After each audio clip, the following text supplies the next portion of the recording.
Good morning, everybody. Shall we welcome to science class, standard 7, chapter 8, winds, storms, and cyclones. About in this examination, you have the syllabus up to chapter 9. So you have much more reminding, and I heard that you have up to this chapter and remaining 6, 7, 8, 9 chapters. So shall I take 2 chapters in this day, sir? The chapter 8 and 9, shall I take it? So this is the science chapter 8 means storms and cyclones. But I think about the 2 chapters, I will finish this one, these 2 classes, and next to the 9 also. So I don't have to give much more explanation, but regarding the importance points, that's only. So this chapter we have to study 3 things. One is wind, next is cyclone, and storms. You know about all these things, but you don't know about the scientific definition and what the fact is positive and how to why these are respecting. I think about all children who are very much fear about cyclone, and because the speedy wind is cyclone, about due to cyclone it makes much more destructive nature, especially the destruction in the houses as well as the vehicles, then the land and all these things. You know about the last very important drastic cyclone caused in Orissa in 1999, 18th October. That cyclone, the speed of the cyclone is 200 km per hour. That means ഒരു മണിക്കൂർ കൊണ്ട് 200 kilometre ആ wind സഞ്ചരിക്കുന്നു. അതാണ് kilometre per അവർ. നമ്മുടെ വാഹനത്തിന്റെ speed 60 kilometre per അവർ എന്ന് അർത്ഥം. ഒരു മണിക്കൂർ കൊണ്ട് നമ്മുടെ വണ്ടി 60 കിലോമീറ്റർ ദൂരം പിന്നിടും. അത്രയ്ക്കും സ്പീഡ് എന്നതാണ്. സ്പീഡ് നിശ്ചയിക്കുന്നതാണ് കിലോമീറ്റർ പെർ അവർ. ഒരു മണിക്കൂർ എത്ര കിലോമീറ്റർ. അതായത് ഒറീസയിൽ അടിച്ച കാറ്റിന്റെ ശക്തി എന്ന് പറയുന്നത് ഒരു മണിക്കൂർ കൊണ്ട് 200 കിലോമീറ്റർ. 200 കിലോമീറ്റർ എന്ന് ഇവിടുന്ന് തൃശ്ശൂർ വരെ ദൂരമാണ്. അത് ഇവിടുന്ന് തൃശ്ശൂരിൽ ചെല്ലാനായിട്ട് വെറും 1 മണിക്കൂറെ ആ കാറ്റ് കൊടുക്കും. അപ്പൊ കാറ്റിന്റെ സ്പീഡ് സാധാരണ നമ്മൾ ഇവിടുന്ന് പോകുന്ന ഒരു ബസ് തൃശ്ശൂരിലെത്തണമെങ്കിൽ 4 മണിക്കൂർ വേണം. 4 മണിക്കൂർ കൊണ്ട് തൃശ്ശൂരിലെത്തത്തുള്ളൂ. 4 മണിക്കൂർ സ്ഥാനത്ത് 1 മണിക്കൂർ കൊണ്ട് എത്തുമ്പോൾ അതിന്റെ സ്പീഡ് എത്രയാണ്? സാധാരണ ബസ് 60 കിലോമീറ്റർ സ്പീഡിലാണ്. അപ്പോൾ 200 കിലോമീറ്റർ. അപ്പൊ സൈക്ലോണിന്റെ സ്പീഡ് പറയുന്നത്, വിൻഡിന്റെ സ്പീഡ് പറയുന്നത് ഇങ്ങനെയാണ്: കിലോമീറ്റർ പെർ അവർ, എച്ച് അവർ. പറഞ്ഞാൽ ഒരു മണിക്കൂർ കൊണ്ട് 200 കിലോമീറ്റർ കവർ ചെയ്യും. ഒരു മണിക്കൂർ കൊണ്ട് 200 കിലോമീറ്റർ. അപ്പോൾ സൈക്ലോൺ എന്ന് കേട്ടിട്ടുണ്ട്. മലയാളത്തിൽ കൊടുങ്കാറ്റ് എന്ന് പറയുന്നത്. ഇന്ത്യൻ കാറ്റ് എന്ന് പറയുന്നത് സൈക്ലോൺ എന്ന് പറയുന്നത് കൊടുങ്കാറ്റാണ്. കൊടുങ്കാറ്റ്. അപ്പോൾ 1999 ഒക്ടോബർ 12-ാം തീയതി ഒറീസയിൽ വീശിയ കൊടുങ്കാറ്റിൽ 4500 വീട് നിലപൊത്തി 7 ലക്ഷം പേർക്ക് വീടില്ലാതായി. കണ്ടോ, 7 ലക്ഷം പേർക്ക് അവർക്ക് വീട് നഷ്ടപ്പെട്ടു. 4000 വീടുകൾ നിലപൊത്തി. അതിന്റെ തൊട്ടടുത്ത ദിവസം 29-ാം തീയതി 18-ാം തീയതി ആ മാസം 29-ാം തീയതി അടുത്ത ഒരു കൊടുങ്കാറ്റ് ഒറീസയിൽ വീശി 250 കിലോമീറ്റർ പെർ അവർ. 250 കിലോമീറ്റർ പെർ അവർ സ്പീഡ്. അതിനേക്കാൾ കടലിനേക്കാൾ സ്പീഡ്. എന്നിട്ട് കടലിലെ അറിയാതെ ഒറീസ എന്ന് പറയുന്നത് ബംഗാൾ ഓഷനിലെ തിരമാലകൾ 9 മീറ്റർ ഉണ്ട്. 1 മീറ്റർ എന്ന് പറയുമ്പോൾ 3.5 അടിയാണ്. അപ്പോൾ 9 മീറ്റർ മീൻസ് 9 × 27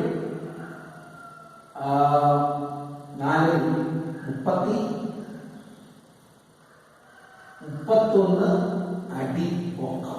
31 3 നില കെട്ടിടം. 10 നിലയാണ്, 10 അടിയാണ് ഒരു നില കെട്ടിടം. നമ്മുടെ ഈ ക്ലാസ് എന്ന് പറയുന്നത് 13 കൂടുതലാണ്. പക്ഷെ സാറിന് വീട് 10. അപ്പൊ 3 നില കെട്ടിടത്തിന്റെ പൊക്കത്തിൽ തിരമാലയുണ്ട്.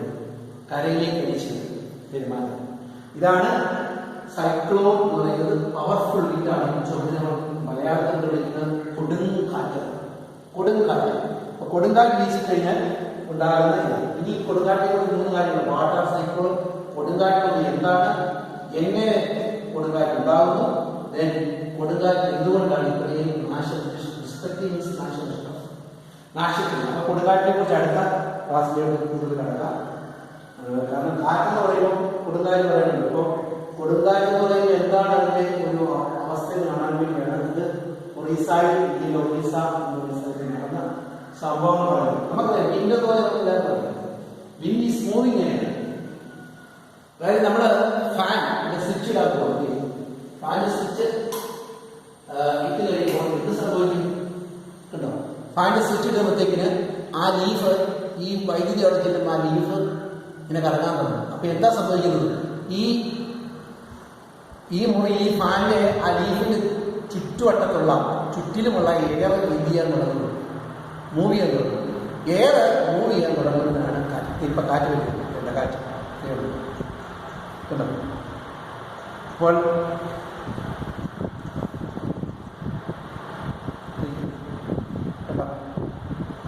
ോ ഇത് അപ്പോൾ ഇതാണ്. അപ്പൊ ഇത്രയേ ഉള്ളൂ മൂവിങ് എയർ സ്പീഡ്. അതായത് നമ്മൾ ഇവിടുത്തെ ആ ഒരു ചുറ്റിലുമുള്ള എയർ മൂവ് ചെയ്യിക്കാൻ വേണ്ടി നമ്മൾ എന്ത് ചെയ്യും? ഫാൻ നിർത്തി എയറിന്റെ മൂവിൽ നിന്നു. ഇന്ത്യൻ പോയി ഇപ്പോഴത്തെ കാറ്റില്ല.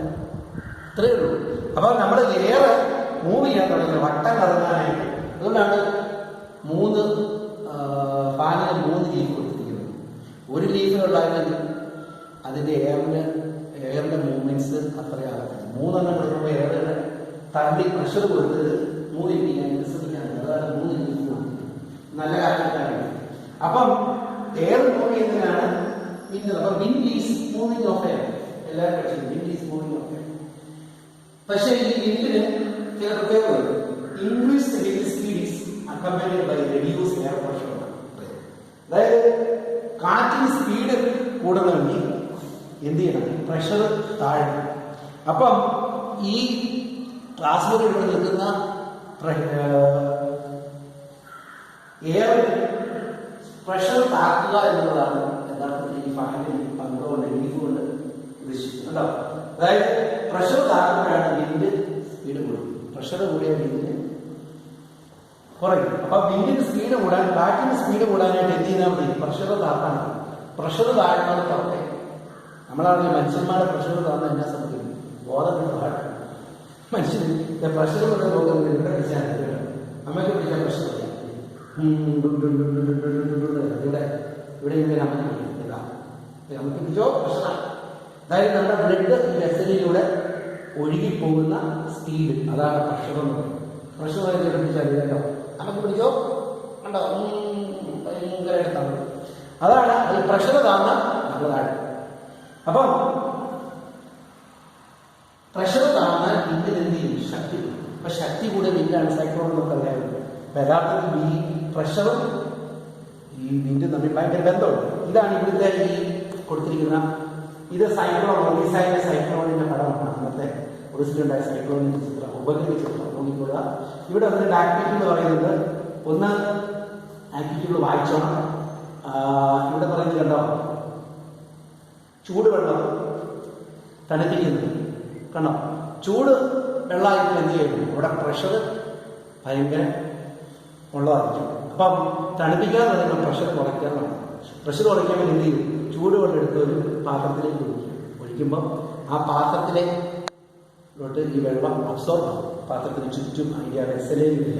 അതോടുകൂടി പ്രഷർ താഴും. അതോടുകൂടി വെള്ളത്തിൻ്റെ ചൂട് നഷ്ടപ്പെടും. അതാണ് ഈ പ്രവർത്തനം. ഇതൊക്കെ നിങ്ങൾ വായിച്ചോളൂ. കാരണം അതുപോലെ വായിക്കാത്ത ഇതിനകത്തോട്ട് ഒരു പാത്രം ഒഴിഞ്ഞ ബോട്ടിലെടുത്ത് ഊതുമ്പം പ്രഷർ എയർ അടിച്ചു കഴിയുമ്പോൾ അതിൻ്റെ അതുപോലെ ബലൂണിനകത്ത് വായു നിറയുന്നത്. അതുപോലെ വായു ഊതുമ്പോഴാണ് ബലൂൺ നിറയുന്നത്. ഒരു അടുത്ത ആക്ടിവിറ്റി വായിച്ചു നോക്കിയാൽ മനസ്സിലാക്കാതെ കാര്യങ്ങളുണ്ട്. ഒരുപാട് എക്സ്പ്ലനേഷൻസേ ഉള്ളൂ. ഒരുപാട് അത് പറയുന്ന തിയറികൾ തെളിയിക്കാനുള്ള പരിപാടി മാത്രമേ ഉള്ളൂ. അപ്പൊ നമ്മൾ ഇൻക്രീസ്ഡ് വിൻഡ് സ്പീഡ് എന്ന് പറയുന്നത് അക്കമനിഡ് ബൈ റെഡ്യൂസ് എയർ പ്രഷറാണ്. അപ്പം പ്രഷർ കുറഞ്ഞാൽ വിൻഡ് കൂടത്തുള്ളൂ. മനസ്സിലായോ? അപ്പൊ പ്രഷർ താക്കണം. ഈ കാണുന്ന പരീക്ഷണങ്ങളൊക്കെ നമ്മൾ അതാണ് ചെയ്യുന്നത്. ഇവിടെ ബലൂൺ വെച്ച് വിടുന്ന പരിപാടി. പ്രഷർ കൂടുകയാണെങ്കിൽ ബലൂൺ തന്നെ എടുക്കണം, തന്നെ വീണിട്ട് തോന്നും. പ്രഷർ ഇല്ലെങ്കിൽ ആ ബലൂൺ പോകത്തില്ല. ബലൂൺ മേളോട്ട് പോകുന്നത് സത്യത്തിൽ പ്രഷർ. ഇപ്പൊപ്പിക്കാൻ ബലൂൺ വെക്കുന്ന പരീക്ഷണം നോക്കി അറിയാം. ഇത് വായിച്ച് നോക്കാം, ഇത് നിങ്ങൾക്ക് വേണമെങ്കിൽ ചെയ്ത് നോക്കാവുന്ന പരീക്ഷണമാണ്. അപ്പൊ പ്രഷർ താഴുമ്പോൾ വിന്ദിന് എന്ത് ചെയ്യും? ശക്തി കൂടും. അപ്പൊ പ്രഷർ വിന്ദിന് ശക്തി കൂടുന്ന പരിപാടി എന്ന് പറയുന്നത് പ്രഷർ താക്കുക എന്ന് പറയുന്നത്. പ്രഷർ താങ്ങാൻ അപ്പൊ ഇത് എന്ത് സംഭവിക്കും? പ്രഷറിന് ഒരു പ്രത്യേകത ഉണ്ട്. Air moves from region, air is high to region to low. അതായത് എന്ത് സംഭവിക്കും? എയർ മൂവ് ചെയ്യുന്നത് എങ്ങനെയായിരിക്കും? Region where high region to low റീജിയനിലേക്ക്. അതായത് ഒരു റീജിയൻ ഇവിടെ ക്ലാസ് മുറിയിൽ പ്രഷർ കൂടുകയാണെങ്കിൽ ഇവിടുത്തെ വായു എന്നാണെന്നും പ്രഷർ കുറഞ്ഞ സ്ഥലത്തേക്ക് സഞ്ചരിക്കും. ഇവിടെ വായു നീങ്ങുന്നില്ല. അങ്ങനെ ചെയ്യുന്നതാണ് കാറ്റ്. വായുവിന്റെ സഞ്ചാരമാണ് കാറ്റ്. വായു അതായത് ഇപ്പം കാറ്റ് എന്ന് പറയുന്ന സാധനം ഒരു മരം നിൽക്കുന്ന ആ മരത്തിന്റെ ചുറ്റുവട്ടങ്ങളിലുള്ള എയർ മൂവ് ചെയ്യുമ്പോഴാണ് കാറ്റ്. അപ്പോഴാണ് ഇലകളെല്ലാം ചലിക്കുന്നത്. ഇലകൾ ചലിക്കുമ്പോൾ കാറ്റ് കുറച്ചുകൂടെ ശക്തി കൂടുക. അപ്പം കാറ്റിന്റെ പ്രത്യേകത എന്ന് പറയാം, അതായത് പ്രഷർ കൂടുമ്പോൾ പ്രഷർ കുറഞ്ഞ സ്ഥലത്തേക്ക് വിൻഡ് വഴി മാറും, കാറ്റ് വഴി മാറും. അതാണ് ആ പരീക്ഷണത്തിൽ ബലൂൺ പരീക്ഷണത്തിൽ കാണിച്ചിരിക്കുന്നത്. വായിച്ചു നോക്കിയാൽ നിങ്ങൾ നോക്കിയത് പഠിക്കണം. അതുകൊണ്ടാണ് പ്രഷർ കൂടുമ്പോൾ അവിടെ വിൻഡ് അവിടെ ആ എയർ അവിടെ നിൽക്കുന്നില്ല. പ്രഷർ കുറഞ്ഞ സ്ഥലത്തേക്ക് എയർ മാറും. അങ്ങനെ മാറുമ്പോഴാണ് കാറ്റുണ്ടാകുന്നത്, വിൻഡ് ഉണ്ടാകുന്നത്. അപ്പൊ ആ മാറ്റത്തിനനുസരിച്ചാണ് വിൻഡിന്റെ ശക്തി എന്ന് പറയുന്നത്. കണ്ടോ? Air moves from region which air is high to region which air is low. കണ്ടോ? ഹയർ ലെവലിൽ നിൽക്കുന്ന പ്രഷർ നിൽക്കുന്ന സ്ഥലത്തു നിന്ന് ലോ ലെവലിൽ നിൽക്കുന്ന സ്ഥലത്തേക്ക് എയർ മാറും. അപ്പൊ എന്നാ സംഭവിക്കും? വിൻഡിന് ശക്തി കൊടുക്കും. ഞാൻ നേരത്തെ പറഞ്ഞിട്ടുണ്ട്. അതായത് ലോ പ്രഷർ ഉള്ള സ്ഥലത്താണ് വിൻഡിന് സ്പീഡ് കൂടുന്നത്. അപ്പം ഹൈ പ്രഷർ നിൽക്കുന്ന സ്ഥലത്ത് നിന്ന് ലോ പ്രഷറിലേക്ക് മാറിയാൽ എന്ത് സംഭവിക്കും? ആ വിൻഡിന്റെ ഭയങ്കര ശക്തിയാവും. അങ്ങനെ വിൻഡ് ശക്തി കൂടി വരുമ്പോഴാണ് കൊടുങ്കാറ്റ്. ഈ കൊടുങ്കാറ്റുണ്ടാകുന്ന വേറെ കാരണങ്ങളൊക്കെ ഉണ്ട്, അടുത്ത ക്ലാസ്സിലുണ്ട്. ഭൂമിയുമായി ബന്ധപ്പെട്ട കാര്യങ്ങളാണ്. ഭൂമിയുമായി ബന്ധപ്പെട്ട കാര്യങ്ങൾ അത് ഇതിനകത്ത് അണ്ടർസ്റ്റോൺ മനസ്സിലാക്കോ എന്ന് പറയുന്ന പാർട്ട്നർ പറയാം. അടുത്ത പറയാം. അപ്പോൾ ഈ കാര്യങ്ങൾ മനസ്സിലാക്കുന്നത് നോട്ട്സ് വായിച്ചാൽ മനസ്സിലാക്കാം. ഇനി അടുത്ത കാര്യമാണ് സ്മോക്ക്. നമുക്കറിയാം സ്മോക്ക് എന്ന് പറയുന്നത് വെള്ളം ചൂടാക്കിയ അടിയിലൂടെ നമ്മൾ അടുക്കളോട് വെള്ളം വെച്ചു, വെള്ളം തിളയ്ക്കാൻ പറ്റുന്ന സംഭവിക്കും. തീ കത്താൻ പറയുന്നത് പുകയും. അപ്പൊ വെള്ളത്തിനകത്ത് ഒരു പുക പോലെ പറ്റില്ല. അറിയാം ഇങ്ങനെ നമ്മൾ ചൂട് അതെല്ലാം വരും. എന്തുകൊണ്ടാണ് സ്മോക്ക് ഉണ്ടാകുന്നത്? On heating air expands and occupies more spaces. Heat ചെയ്യുമ്പോൾ എന്ത് ചെയ്യും? ഇപ്പൊ നമ്മളൊരു പാത്രത്തിനകത്ത് വെള്ളം വെച്ച് ഇവിടെ മെഴുകുതിരി കത്തിച്ച് വെച്ചുള്ള പരീക്ഷണം ഇതിനകത്തുണ്ട്. മെഴുകുതിരി കത്തിച്ച് വെക്കുന്നത് കണ്ട, മെഴുകുതിരി കത്തിച്ച് അടി പാത്രത്തിനകത്തോട് കൊടുക്കും. അപ്പോഴത്തേക്കിന് പച്ചവെള്ളം ചൂടാക്കാൻ തുടങ്ങും. ചൂടാക്കാൻ തുടങ്ങുമ്പോൾ എന്ത് സംഭവിക്കുന്നു? ഈ പാത്രത്തിനകത്തുള്ള എയറിന് കൂടുതൽ സ്ഥലം വേണ്ടി വരും. അത് ഇതിനകത്ത് ഇത് വലുതാണ്. ഇതിനകത്ത് എയർ വലുതാകുമ്പോൾ കൂടുതൽ സ്ഥലം ഇതിനകത്ത് കിട്ടാൻ വരുമ്പോൾ എന്ത് ചെയ്യുന്നു? മേളോട്ട് വരും. ഈ മൂടോട്ട് വരുന്നതാണ് സ്മോക്ക്. കണ്ടോ? ചൂടാക്കുമ്പോൾ കൂടുതൽ എയറിന് ഒക്കുപ്പൈ ചെയ്യാൻ കൂടുതൽ സ്ഥലം ആവശ്യമാണ്. ഓൺ ഹീറ്റിംഗ് എയർ എക്സ്പാൻഷൻ വികസിപ്പിക്കുക. അതായത് എയർ എക്സ്പാൻഡ് ചെയ്യും, വായു വലുതാവും.